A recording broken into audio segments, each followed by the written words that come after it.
think that is that we've got some information that came back earlier this year from a Center for Effective Philanthropy report about evaluation results and the conversation that takes place, or the conversation that doesn't take place, between funders and grantees about those results.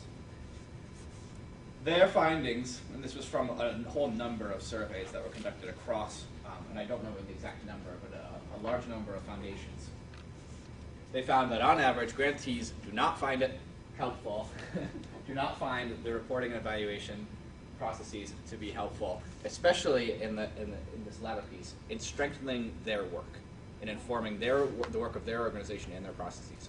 What I read into this is that they assume that you find it helpful, that they don't necessarily find it helpful for their work, but they assume that you're finding it helpful, and they're assuming you find it helpful. Why? Because only 1/2 of funders are currently having any conversation after the receipt of the report with their grantees. Get the results, check the box, put it in the file cabinet or the shared drive, the intranet, and then you're good. Grantees, however, while they are a little bit pessimistic on the whole process right now, want this opportunity. They want the chance to be able to talk through the results with you and identify what they mean and what should be done differently. This is precisely that kind of analysis and reflection that we're talking about. And those who do this report that there's value in having this conversation. When they do have the conversation, when there is the opportunity to talk through what this means, what the evaluation results mean, what needs to be decided, what needs to be done differently as a result of the findings, what are we learning, what needs to change, that they find value in this.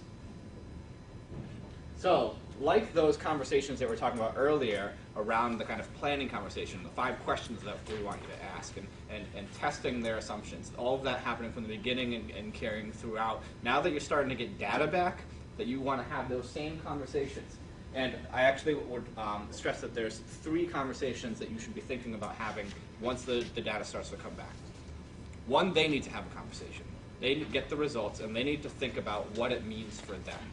The grantees need to think about and reflect internally about what those results mean for their programming in a micromanagement way that you probably don't need to be involved, and your dynamic might change how they would talk about it when you're not there, when you're there.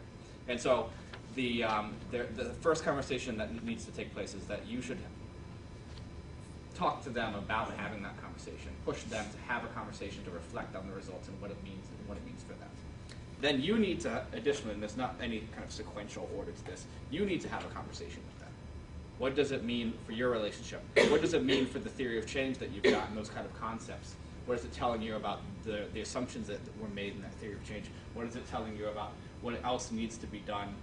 What needs to change? What are you learning?